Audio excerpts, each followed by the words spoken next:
नमस्कार मित्रों। आज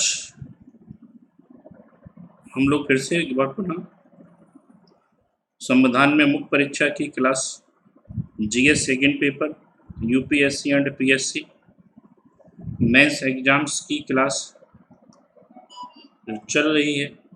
हम लोग टॉपिक पढ़ रहे हैं संविधान पर प्रस्तावना मेंस एग्जाम्स के लिए, और लास्ट क्लास है प्रस्तावना पर। इससे पहले की जो भी क्लासेस है आप उनको सही से देखें, वहाँ पर आप विचार बनाए, देखना ही नहीं है, विचार में रटना नहीं है। मेंस में आप रटकर काम नहीं चला सकते। मुख्य परीक्षा में यदि आप रटेंगे तो वहाँ पर आपको नुकसान होगा, तो वहाँ पर आप रटकर काम नहीं चला सकते। इसलिए वहाँ पर विचार बनाएं, एक मोटा मोटी आइडिया बनाएं। क्योंकि ये प्रस्तावना पर मेरी लास्ट स्लाइड है, लास्ट क्लास है। इसके बाद पिछले आज़ादी के बाद जितने भी पेपर हुए हैं उसमें जितने भी सवाल क्वेश्चंस आए हुए हैं प्रस्तावना पर, उनको हम देखेंगे और उन पर आंसर फॉर्मेटिंग करेंगे। तो इससे आंसर फॉर्मेटिंग के लिए आवश्यक है कि आपको प्रस्तावना की पूरी जानकारी पहले हो जाए। तो आज हम पढ़ेंगे जो हमारे कॉन्सेप्ट बचे हुए थे। बात करेंगे स्वतंत्रता की। वैसे आप स्वतंत्रता का मतलब केवल जानते होंगे, जैसे कि स्वतंत्रता का मतलब आपको स्वतंत्र छोड़ दिया जाए, आप पर किसी प्रकार का बंधन ना हो, आप पूरी तरह से स्वतंत्र हो। लेकिन स्वतंत्रता के दो अर्थ होते हैं। एक अर्थ होता है पॉजिटिव, एक अर्थ होता है निगेटिव। ये राजनीतिक दर्शन का विषय है, वहीं से मैंने कुछ पॉइंट्स लिए हैं। पॉजिटिव स्वतंत्रता से मतलब होता है ऐसी स्थितियां हों आप विवेक बुद्धि के आधार पर कार्य कर सके। आप अपनी विवेक बुद्धि के आधार पर कार्य कर सके तो ऐसी स्वतंत्रता को बोलते हैं पॉजिटिव स्वतंत्रता। जैसे अब ये किससे निश्चित हुई, जैसे एजुकेशन एक ऐसी चीज है जिससे आपकी विवेक बुद्धि का विकास होता है, और विवेक बुद्धि से कोई भी काम करने के लिए आप स्वतंत्र होते हैं। वही नेगेटिव स्वतंत्रता से मतलब है एक ऐसी स्थिति जब बाहरी बंधन ना हो।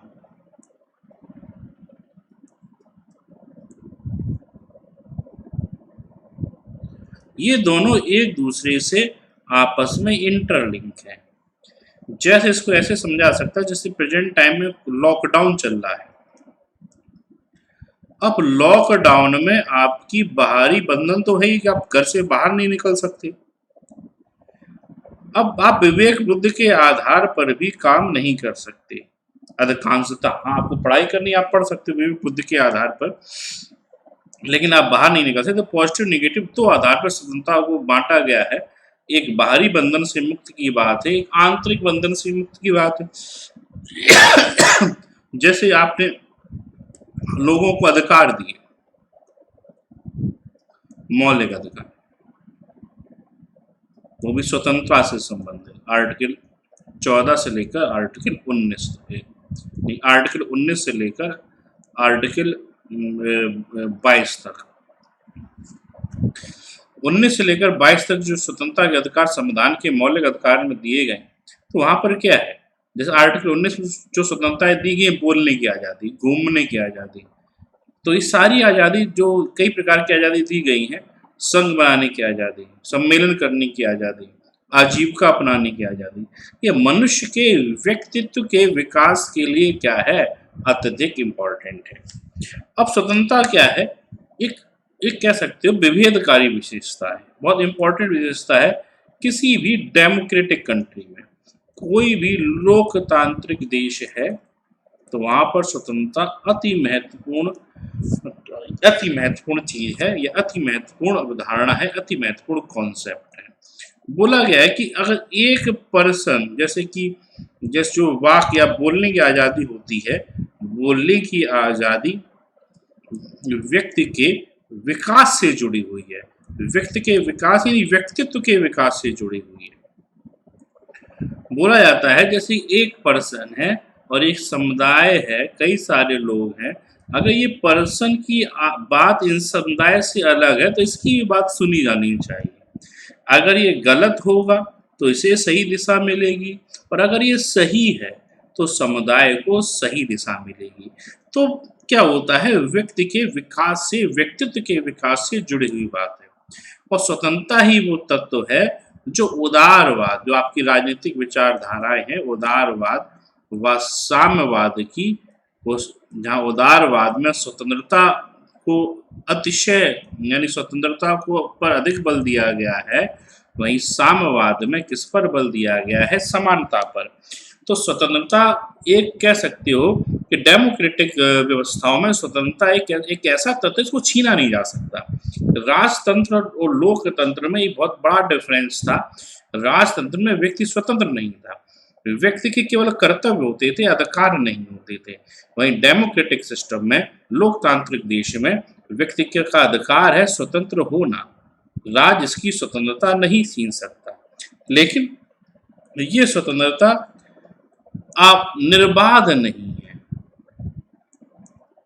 ये स्वतंत्रता निर्बाध नहीं है, यानी इस पर भी क्या है, सीमाएं।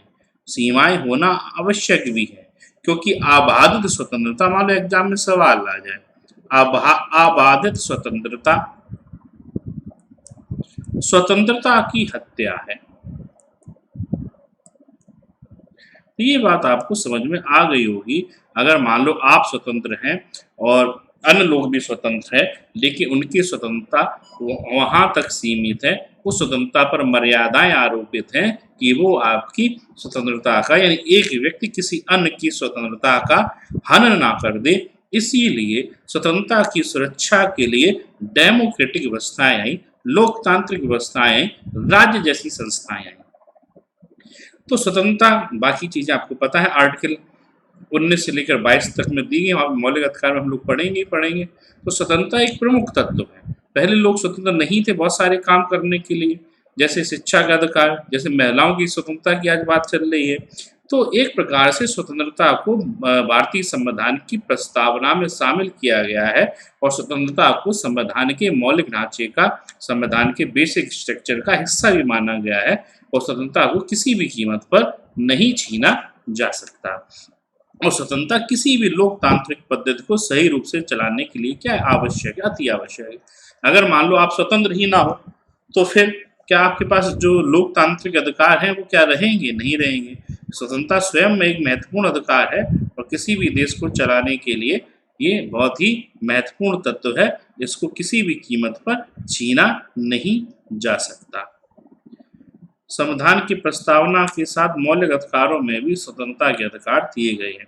प्रस्तावना में तो ये लिखा ही हुआ है, लेकिन प्रस्तावना के अलावा जो संविधान के मौलिक अधिकार हैं, वहाँ भी स्वतंत्रता के बारे में बातें बताई गई हैं। स्वतंत्रता की संकल्पना नकारात्मक के साथ साथ सकारात्मक भी, निगेटिव। निगेटिव मतलब क्या है, बाहरी प्रतिबंध ना लगाए जाए। बाहरी प्रतिबंध का मतलब है बाहर से प्रतिबंधित ना हो, व्यक्ति के पास अधिकार हो जिससे कि वो कोई भी काम कर सके। और पॉजिटिव का मतलब है ऐसी परिस्थितियों का निर्माण किया जाए कि वे अपने विवेक के आधार पर कार्य कर सके, जिससे व्यक्ति व समाज का विकास हो। यानी इस प्रकार के अधिकार दिए जाए, इस प्रकार की व्यवस्थाएं बनाई जाए, व्यक्ति को भौतिक पोषण दिया जाए, व्यक्ति को सामाजिक पोषण दिया जाए, जिससे कि वो अपनी विवेक बुद्धि के आधार पर स्वस्थ बौद्धिक विकास कर सके, उसके आधार पर काम कर सके। स्वतंत्रता पर देश की एकता, सुरक्षा, अखंडता, लोक व्यवस्था बनाए रखने के संबंध में अनेक मर्यादाएं भी आरोपित है। मैंने आपको ये बताया था कि स्वतंत्रता आबादित नहीं है। अगर स्वतंत्रता आबादित हो जाएगी, वहां पर बहुत सी समस्याएं उत्पन्न हो जाएंगी। किसी की स्वतंत्रता को, यहाँ तक कि धार्मिक स्वतंत्रता को भी आबादित नहीं किया जा सकता। जैसे प्रेजेंट टाइम में लॉकडाउन चल रहा है, और ऐसी स्थितियों में अगर हम धार्मिक स्वतंत्रता को आबादित कर दें किसी भी समूह की, किसी भी समाज की, तो वहां पर ये देश की सुरक्षा के लिए, लोक स्वास्थ्य के लिए, लोगों के जीवन के लिए हानिकारक है। इसलिए यहाँ पर बोला गया कि आप अपने जो भी धार्मिक कार्यक्रम हैं वो आप अपने घर पर ही करें, यानी कि आपको मंदिर या मस्जिद या गुरुद्वारे में किसी प्रकार के धार्मिक आयोजन को करने की आवश्यकता नहीं है। और धार्मिक कार्यों के आयोजन पर यहाँ पर क्या लगाया गया है, यहाँ पर प्रतिबंध लगाया गया है। तो धार्मिक तो स्वतंत्रता पर किसी प्रकार की स्वतंत्रता हो, जैसे प्रेजेंट टाइम में लॉकडाउन के समय लोगों की स्वतंत्रता को सीमित किया गया है कि आप बाहर नहीं जा सकते, आप अपनी शॉप पर नहीं जा सकते, आप अपने ऑफिस नहीं जा सकते। ये किस लिए किया गया है? ये इसलिए किया गया है जिससे कि लोग सुरक्षित रहे, लोगों का जीवन का अधिकार सुरक्षित रहे। तो स्वतंत्रता इम्पोर्टेंट पॉइंट है, इम्पोर्टेंट कॉन्सेप्ट है किसी भी संविधान में, किसी भी देश के लिए, किसी भी लोकतांत्रिक देश के लिए, और इसको नहीं छीना जा सकता, नहीं छीना जाना चाहिए। लेकिन स्वतंत्रता वहीं तक सीमित होनी चाहिए जहाँ तक कह सकते हैं देश में अव्यवस्था ना फैले। जैसे बोला जाता है कि भारत में जो वाक अभिव्यक्ति की स्वतंत्रता है उसने उसने वर्तमान समय में इतना विकराल रूप ले लिया है कि वो ये कई प्रकार से डिस्ट्रक्टिव मैनर में सामने आती है। जैसे वर्तमान समय भी, या कह सकते हो हमेशा ही ऐसा रहा है कि सोशल मीडिया पर अनेक प्रकार के प्रतिबंध लगाए गए हैं। सोशल मीडिया पर अनेक प्रकार की स्क्रूटनी की जाती है कि कोई व्यक्ति अपनी अभिव्यक्ति की आज़ादी का दुरुपयोग ना करे, जिससे कि समाज में भातृत्व की भावना पर कुठाराघात हो, भातृत्व की भावना पर बुरा प्रभाव पड़े। तो स्वतंत्रता को सीमित भी किया जा सकता है, स्वतंत्रता को संविधान में दिया भी गया है, और स्वतंत्रता संविधान के मौलिक ढांचे का भी भाग है। अब मौलिक ढांचे का भाग होने से क्या फायदा है? मौलिक ढांचे का भाग होने से फायदा है कि स्वतंत्रता को कोई भी सीमित नहीं कर सकता, स्वतंत्रता को कोई भी छीन नहीं सकता। स्वतंत्रता को ऐसा नहीं, स्वतंत्रता को हटाकर और परतंत्रता को ले आया जाए संविधान में, तो स्वतंत्रता संविधान के मौलिक ढांचे का हिस्सा है। तो इसमें किसी प्रकार से स्वतंत्रता को छीना नहीं जा सकता। हाँ, इसको संयमित किया जा सकता है, इसको नियमित किया जा सकता है, इसको लोक कल्याण के संदर्भ में, देश की एकता के संदर्भ में, देश की सुरक्षा के संदर्भ में, देश की अखंडता के संदर्भ में सीमित किया जा सकता है। स्वतंत्रता अबाधित नहीं है। बात क्लियर? बाकी हम मौलिक अधिकार में स्वतंत्रता पढ़ेंगे तो वहां पर और देखेंगे। अभी हम केवल प्रस्तावना के अकॉर्डिंग पढ़ रहे हैं, और जो पॉलिटिकल फिलोसफी से, राजनीतिक दर्शन से काफी जुड़ा हुआ विषय है। नेक्स्ट टॉपिक है हमारा समानता। ये आवश्यक क्यों है? अगर एग्जाम में सवाल आए तो आप इस पे आवश्यक क्यों है पर भी शुरुआत में 20 से 25 शब्द लिखें। आवश्यक क्यों? भारत की व्यवस्थाएं कैसी थी? रंग भेद इंडिया में ऑलरेडी था, आज़ादी के बाद भी बहुत श्वेत लोग भी भारत में बसे। जाति भेद, लिंग भेद, वर्ग भेद, ये सारी समस्याएं इंडिया में रही हैं, और छोटे मोटे तौर पर या स्थानगत इसमें आज भी ये समस्याएं हैं। तो ये समस्या इतिहास में रही है, ऐतिहासिक समस्या। अब जब देश आजाद हुआ, भारत में लोकतंत्र की स्थापना हुई, और लोकतंत्र के संदर्भ में 3 बहुत ही इंपॉर्टेंट पक्ष हैं: स्वतंत्रता, समानता व न्याय। बहुत इंपॉर्टेंट राजनीतिक दर्शन है। तो स्वतंत्रता व समानता को पहले विरोधी माना जाता था, लेकिन आज स्वतंत्रता व समानता एक दूसरे के क्या है? पूरक है। तो संविधान में समानता का कॉन्सेप्ट क्यों डाला गया, ये बात आपको समझ में आ गई होगी। अब आप इसको एलोबेट, अगर अब हर चीज पर आप 10-10 शब्द भी लिखें तो आप 40 से 50 शब्द आसानी से इस प्रकार से यहाँ पर लिख लेंगे। तो समानता समानता का मतलब है लिंग आधारित समानता, जातिगत समानता, यानी कि सारे लोग जो देश में रह रहे हैं, भारत में रह रहे हैं, सभी लोग कैसे हैं? समान हैं। किसी पर किसी भी आधार पर भेदभाव नहीं किया जा सकता, और भारत सरकार समानता लाने के लिए कुछ विभेदकारी उपाय भी कर सकती है। विभेदकारी उपाय से यहाँ पर क्या मतलब है? विभेदकारी उपाय से मतलब है जैसे आरक्षण। आरक्षण भी एक प्रकार से समानता लाने का ही प्रयास है, क्योंकि जैसे अगर आप आरक्षण जैसी व्यवस्था नहीं करेंगे, या आरक्षण जैसी व्यवस्था नहीं होती, विवादास्पद विषय है, इसके बाद में भी हम नहीं जाएंगे, क्योंकि अगर अगर आप परिणामों की समानता चाहते हैं, आप चाहते हैं कि जो परिणाम हो वो कैसे हो, समान, तो यहाँ पर आपको थोड़ा विभेदकारी व्यवहार करना पड़ेगा उनके साथ जो कि सामाजिक रूप से क्या है, पिछड़े हुए हैं। आपको थोड़ा बहुत उनके पक्ष में विभेदीकृत व्यवहार करना पड़ेगा। इसीलिए भारतीय संविधान में समानता लाने के लिए अनेक प्रकार के विभेदकारी व्यवहार किए गए हैं।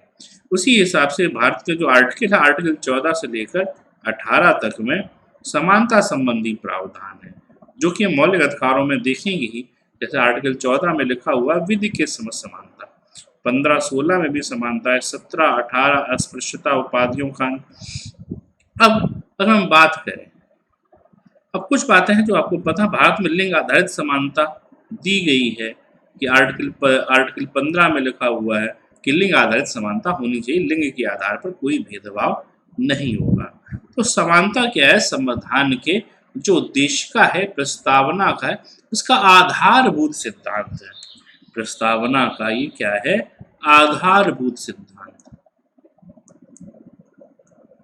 आधारभूत सिद्धांत का मतलब है ऐसा सिद्धांत जिसे कि बदला नहीं जा सकता।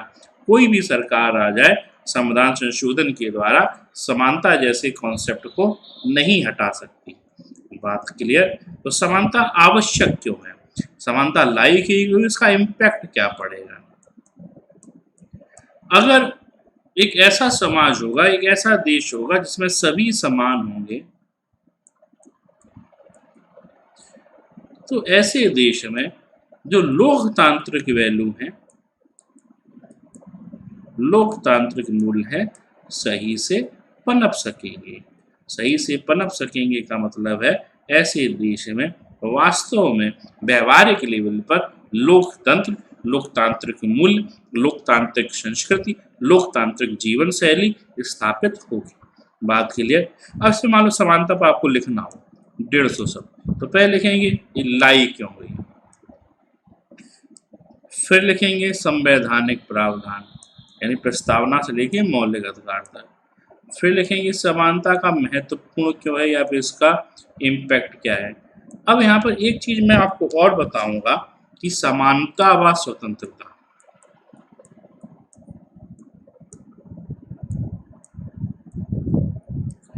विरोधी है या संगत। तो यहाँ पर थोड़ा समस्या है। शुरुआत में आप एक नजर डालोगे तो यहाँ पर ये दोनों सिद्धांत विरोधी समझ में आएंगे, क्योंकि अगर लोग स्वतंत्र हैं तो लोग समान नहीं हो सकते, और लोग अगर समान हैं तो लोग स्वतंत्र नहीं हो सकते। तो ये विपरीत संबंध है। लेकिन अगर थोड़ा आप गौर करोगे, अगर लोगों को सापेक्षिक रूप से समान बना दिया जाए, यानी मान लो हर व्यक्ति थोड़ा खुशहाल है, व्यक्ति कैसा है, खुशहाल, यानी उसकी जरूरतें सारी पूरी हो रही हैं, व्यक्ति एक प्रकार से सामाजिक समानता है, समाज में राजनीतिक समानता है। तो जब इस प्रकार की अवस्थाएं होंगी, लोग खुशहाल होंगे, राजनीतिक समानता होगी, सामाजिक समानता होगी, ऐसी स्थिति में क्या होगा, व्यक्ति एक दूसरे की स्वतंत्रता का भी सम्मान करेंगे। ऐसा नहीं हो, अब मान लो एक ऐसी अवस्था है कि जहां पर असमानता ज्यादा है,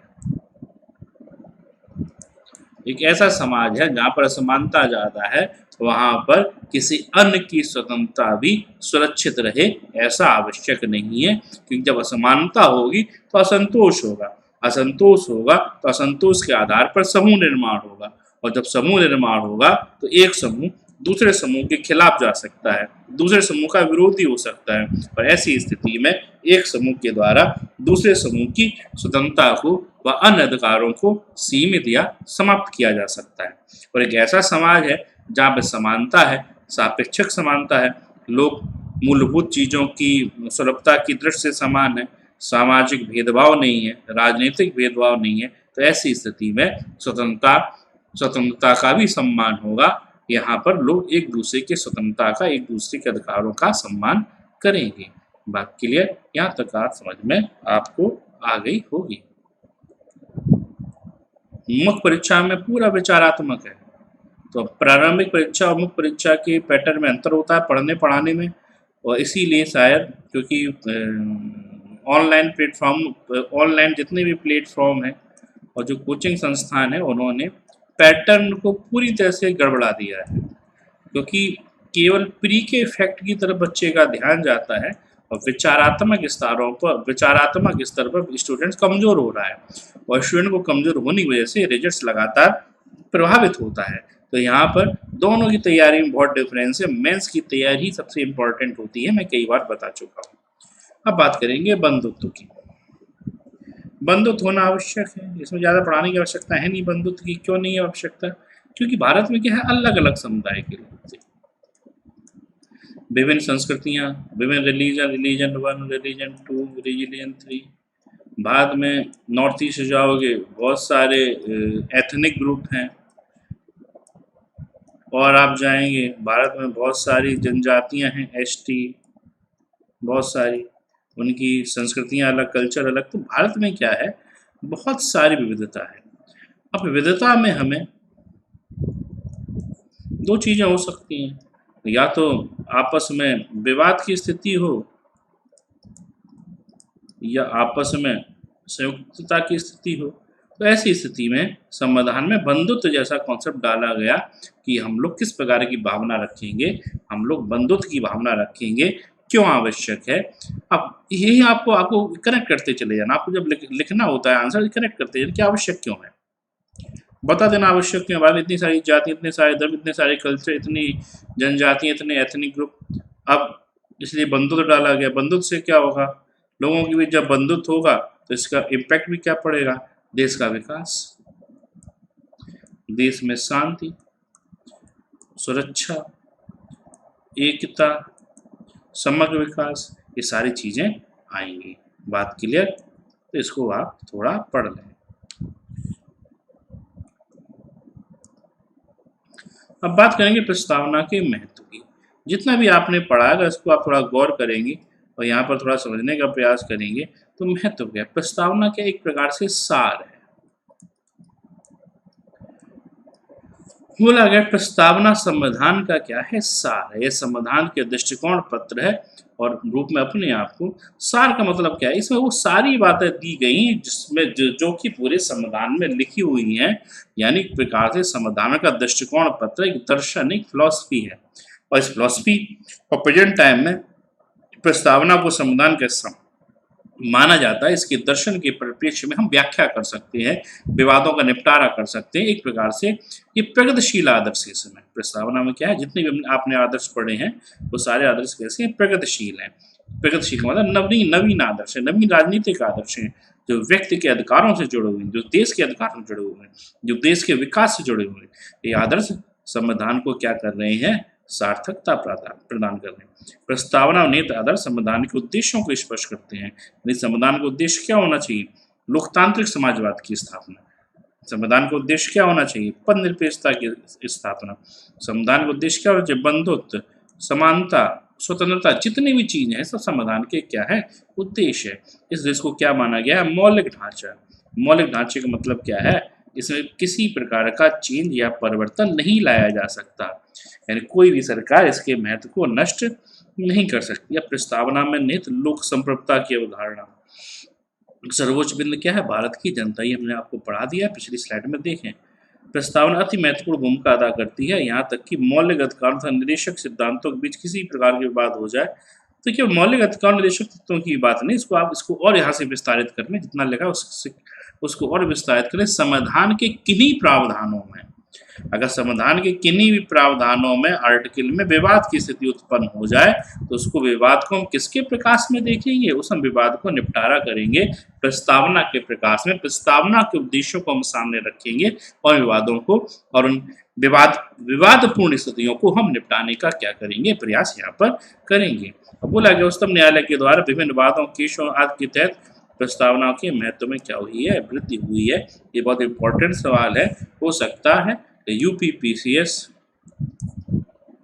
2019 मुख्य परीक्षा में आपको यही लिखा हुआ मिले तो आप समझ लें। क्लियर?